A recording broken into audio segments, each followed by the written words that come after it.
안녕하십니까. 계명대학교 김춘혜입니다. 교회음악, 클래식 음악의 뿌리라는 제목으로 이제 5번째 강의가 되겠습니다. 그동안 교회음악은 무엇인가에 대해서 알아봤었습니다. 그 교회음악이 무엇이며 그 뿌리는 또 무엇이며 하나님은 어떠하신 분이시기 때문에 어떤 음악을 원하시는가 하는 것을 알아봤습니다. 그래서 지난 시간까지 우리가 알아본 것은 거룩하신 하나님입니다. 하나님은 거룩하시기 때문에 우리는 모두가 거룩하고 교회는 거룩한 교회고 또 하나님께서 원하시는 음악은 거룩한 음악이라는 것을 알아봤습니다. 그 거룩한의 의미는 분리된, 떨어져 있는 무언가와 따로 분리되어서 떨어져서 하나의 다른 독특한 유니크한, 그래서 하나님께 성별되는, 하나님께 드려지는 이러한 것이라는 의미를 알아봤습니다. 그 홀리 뮤직, 거룩한 음악의 첫 번째 예로 지난 시간에 성전 음악에 대해서 알아봤습니다. 하나님 말씀을 통해서 역대상, 역대하, 느헤미야, 에스라는 보지 않았지만 성경 곳곳에 하나님께서 원하시는 그 음악의 모습들이 나타나거든요. 그리고 수르바벨 성전까지 또 성전 음악이 어떻게 발전하고 운영되어다가 또 어떤 과정을 거치면서 쇠퇴하면서 그 하나님께서 원하시는 그 홀리의 모습이, 외형적인 모습과 내면적인 모습이 어떻게 조금씩 변질되면서 하나님께서 아모스를 통해서 5장 23, 24절, 6장 5절에 나오듯이 너희들의 음악이 시끄러운 소음이다. 너를 위하여 부르는 그런 음악은 이제 안 해도 좋겠다. 이러하신 말씀을 하신 것처럼 성전 음악이, 하나님께 드리는 음악이 정말로 좋은, 하나님께서 흡족하신, 영광이 나타나실 정도로 흡족하신 음악이었는데 점차 그 정체성을, 본질을 잃어가고 있는 안타까운 면을 우리가 살펴봤습니다. 그럼 오늘은 그 하나님께서 원하시는 그 음악이 초기교회는 또 어떻게 유지되고 또 이것을 유지하기 위해서, 거룩함을 유지하게 하기 위해서 어떠한 또 나름대로의 교회 지도자들의 그 말씀들이 있었는지, 어떤 조치가 있었는지도 조금은 알아볼까 합니다. 오늘 제가 찬송가를 바꿨는데요. 143장 웬 말인가 날 위하여죠. 사순절입니다. 여러분이 아시겠죠? 3월 2일 수요일, 지난 수요일에 제수요일로 해서 사순절이 시작되고 이제 부활절이 4월 17일인데요. 4월 17일까지 사순절이 이제 쭉 우리 과정을 지나올 겁니다. 40일이라는 뜻이죠. 사순이라는 것은. 그런데 날짜가 3월 1일에서 4월 17일이면 46일이거든요. 그래서 이 46일은 왜 46일이 되었는가는 이 46일 동안 주일이 6번 있습니다. 그래서 주일을 6번 빼면 40일이 됩니다. 주일을 6번 빼는 이유는요. 주일은 교회력과 교회의 성격을 지을 때 모든 주일은 축일입니다. 그래서 이런 사순절에 우리가 참여하고 묵상하는 데서는 축일은 뺀 것입니다. 왜 축일인지는 아시죠? 이 주일에, 일요일에 예수님께서 부활하신 것입니다. 유대인들은 안식일을 지키지만 교회는 예수님께서 부활하신 안식일 후 첫날, 일요일, 주일을 우리가 지키기 때문에 어떤 의미에서 모든 주일은 부활절이라고 하셔도 됩니다. 그래서 그걸 축일이기 때문에 사순절에서 빼면 40일이 됩니다. 그리고 이 사순절이 이제 쭉 시작하는 과정부터 지켜오는 걸 보면 시작할 때 제수요일이라고 하거든요. 애쉬 웬즈데이라고 하는데요. 제를 머리에 뿌리면서 시작하는 그 사순절입니다. 제의 의미는 여러분이 잘 아실 겁니다. 구약성경 많은 부분에서 죄를 참회하고 울부짖고 하나님께 통회하는 그 과정에서 보면은 흙을 혹은 먼지를 머리에 끼얹는 혹은 죄를 끼얹고 기도하는 장면들이 등장합니다. 그래서 참회의 하나의 상징인데요. 이 죄하고 또 비슷한 같은 성격의 단어가 있는데 먼지입니다. 더스트입니다. 이 죄는 사람의 결국은 죽고 나면 죄로 돌아간다 그러잖아요.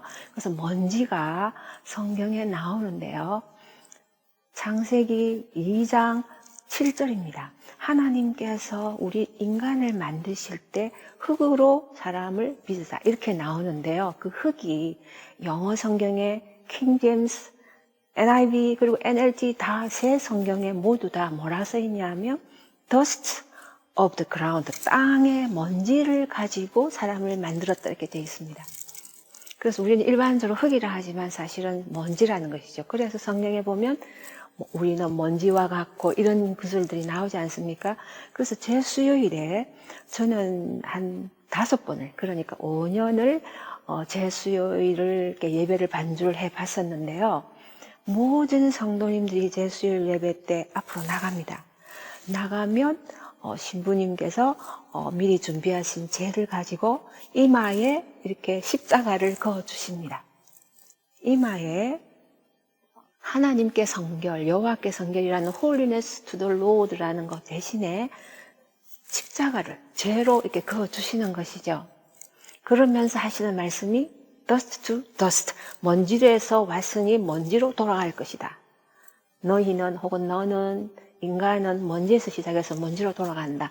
우리 인간의 무엇인가 그거를 깨우쳐 주면서 이러한 죽을 수밖에 없는 인간을 예수님께서 구속하기 위해서 영원한 영생을 주시기 위해서 십자가의 그 고통을, 십자가의 죽으심을 함께 생각하는 것이겠죠. 그래서 제 수요일은 참 의미가 있다고 생각합니다. 이제 그 찬송가 143장에 대해서 이제 조금 소개하겠습니다. 오늘 제가 찬송가를 연주할 때요, 그 전주 간주 이렇게 후조하는 그 음악은 제가 지금까지 오르간에 앉아서 그 찬송가를 즉석에서 묵상하면서 친 것이 아니고 전주와 후주는 제가 이 선율을 가지고 작곡을 한 작품입니다. 제 독주곡을 제가 출판했었는데요. 그 안에 있는 곡입니다. 그래서 독주곡의 앞쪽 부분을 전주로 썼고 뒤쪽 부분을 후주로 썼습니다. 그리고 간주는 그냥 제가 보통처럼 제가 찬송가를 묵상하면서 연주한 것입니다. 그럼 이 찬송가에 대해서 이제 소개를 오늘은 조금만 하겠습니다. 이제 아마 여러분들은 많이 아실 것 같은데요. 찬송가를 악보 위에 왼쪽 위, 오른쪽 위 이제 아시겠죠? 왼쪽 위에 이제 작시자시잖아요. 아이직 왓츠 목사님이십니다.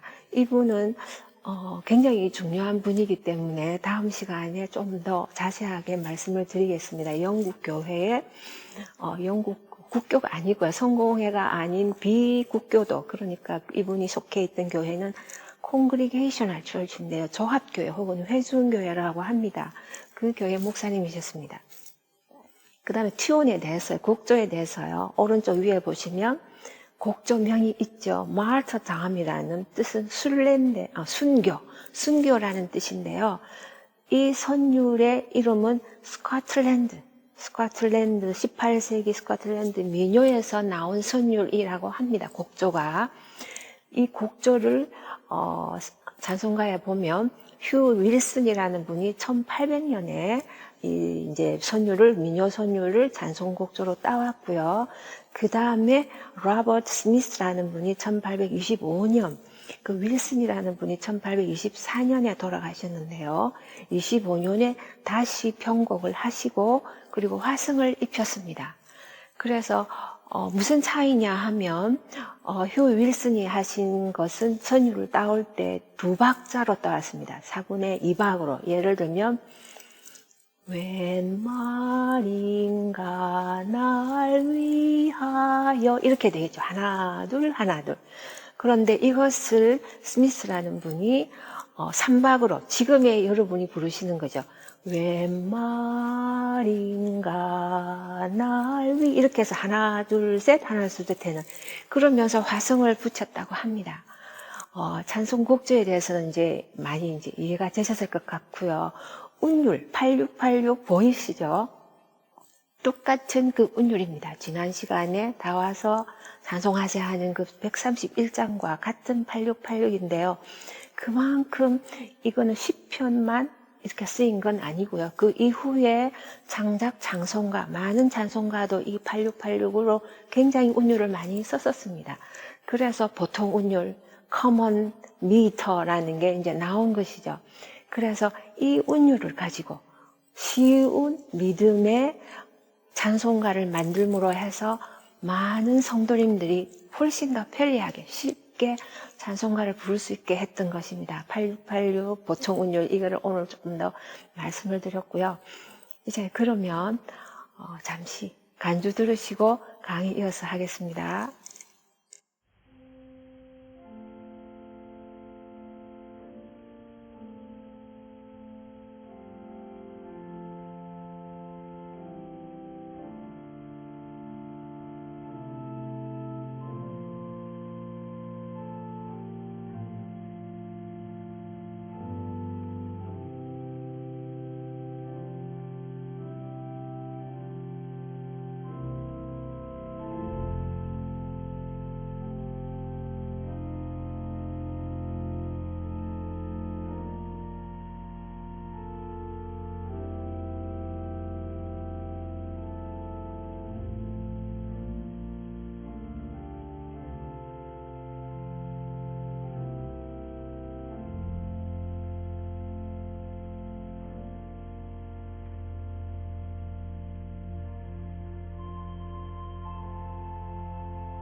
예, 이제 이어서 강의를 하겠습니다.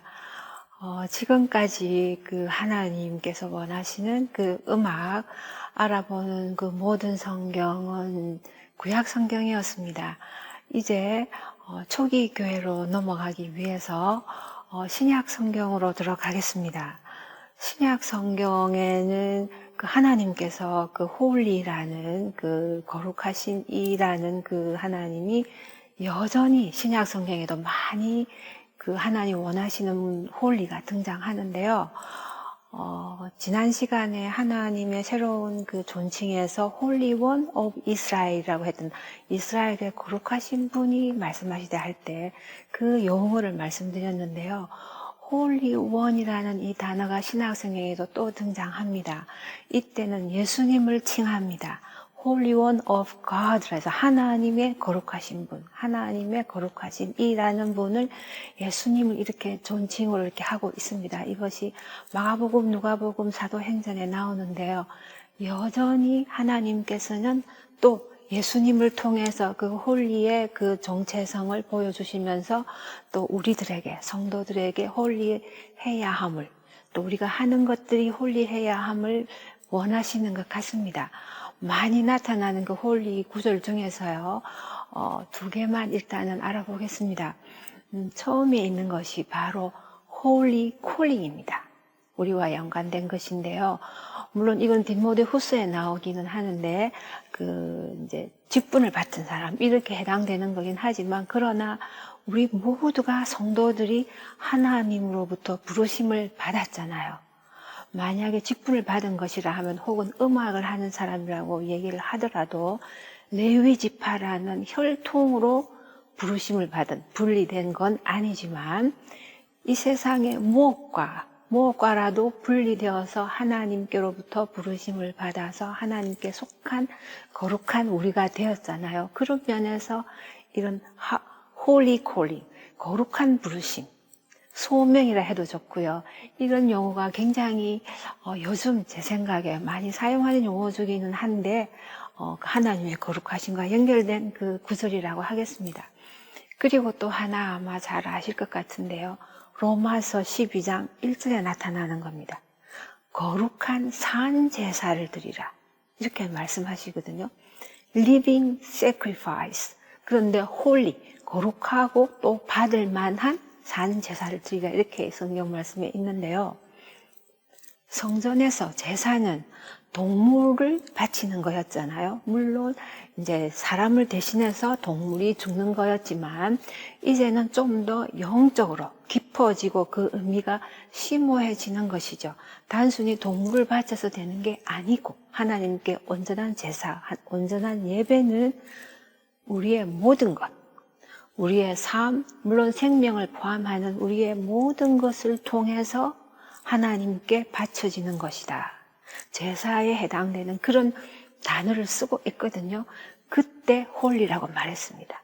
그래서 우리의 삶 자체는 우리가 하는 모든 것 자체는 무엇과도 비교할 수 없는 구분된, 분리된 하나님이 원하시는 그 유니크한 정체성을 독특한 다른 정체성을 가지고 있어야 된다 하는 하나님께 부르심과 같은 똑같은 홀리 콜링하고 같은 개념이라고도 할 수 있겠습니다.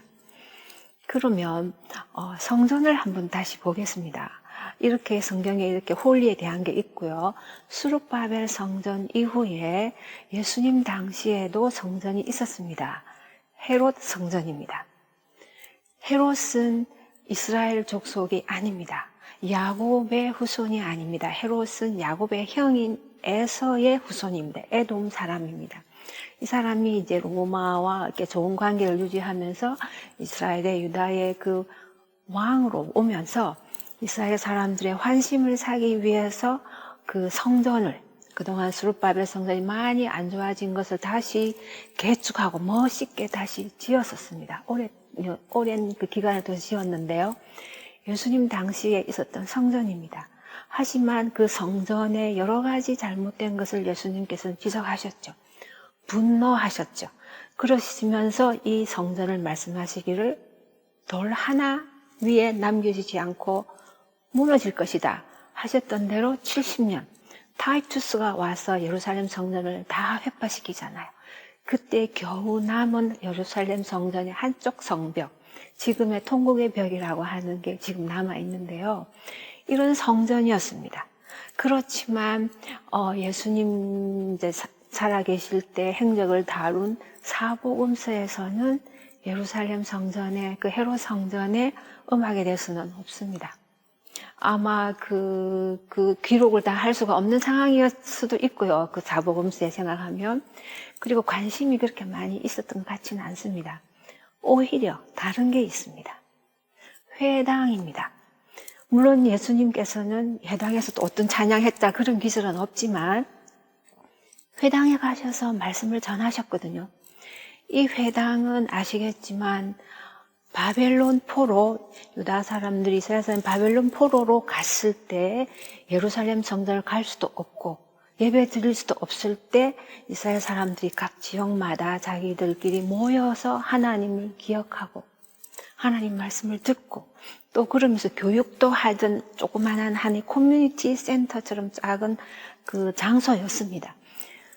그 장소에서 예배를 드리면서 찬양한 것들이 있습니다. 물론 주로 성경 말씀을 읽었었습니다. 그러면서 찬양할 때 시편을 많이 찬송했었습니다.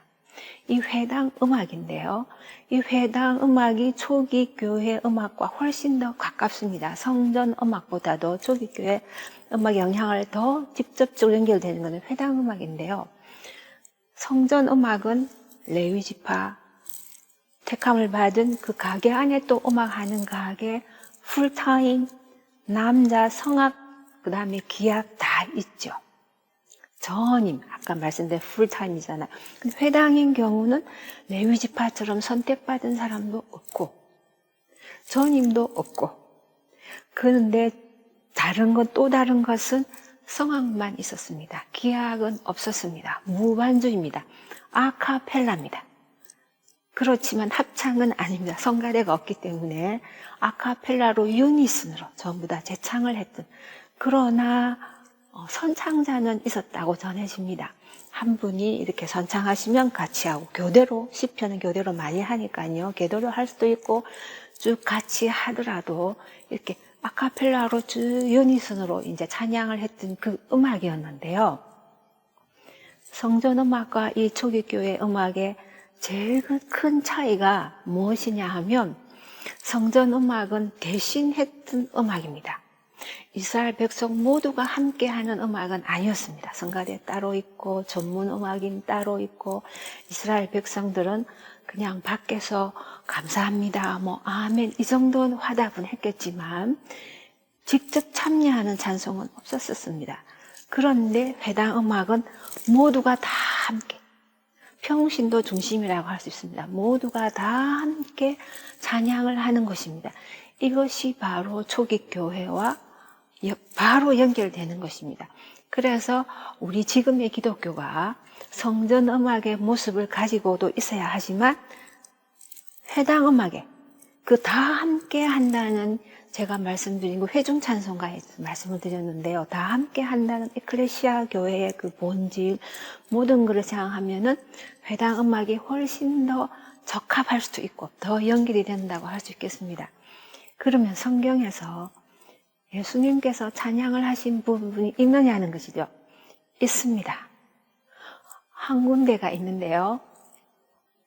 6월절 예수님께서 그 잡히시기 전에 제자들과 마지막 만찬을 하시고 감난원으로, 이제 잡히시기 전에 감난원으로 가시면서 찬송을 부르시더라 하는 게 있습니다. 마가복음 14장 26절에 sing him 이렇게 나옵니다. 힘을 찬송했다라고 나와 있는데 예수님이 찬송하신 부분입니다. 제자들과 같이 했겠죠. 그때 힘을 보통 우리가 생각하면은 힘이니까 장작신가, 나중에 보면 이제 나옵니다. 힘은 대체로 장작 가사들이거든요. 시편은 쌈 이렇게 하고요. 장작 가사의 찬송가일 때는 힘으로 표시하는데요. 그곳에는 힘이라 되어 있긴 한데, 학자들이 이제 다 말씀하시기는 6월절 때 그 이스라엘 사람들이 부르는 시편시가 있습니다. 할렐 시편시라고 하는데요. 여러분이 아시나 할렐루야 있잖아요. 할렐, praise, 찬송하다라는 의미인데요.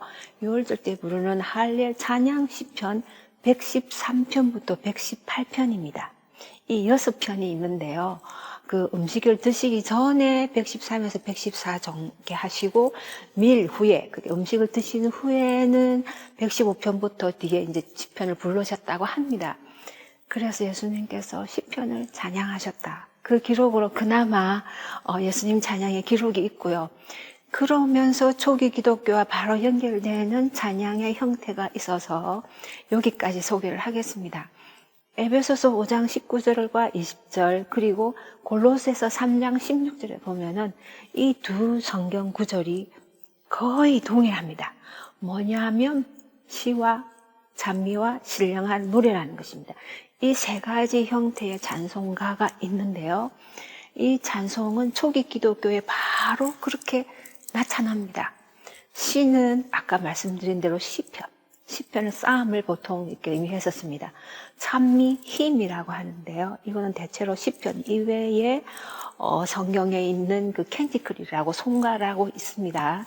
그런 이제 찬양기든지 아니면 창작시, 새로 작시한 창작시에 의한 찬송가, 그렇게 많이 얘기를 합니다. 물론 예외적으로 이렇게 같이 쓰는 시편을 힘이라고 부른 적도 있지만, 그리고 스피리추얼 송입니다. 신령한 노래라고 되어 있는데요. 이거는 학자들의 의견이 굉장히 의견이 분분합니다. 방언한 노래다, 방언으로 하는 노래다, 이렇게 하는 것도 있고요.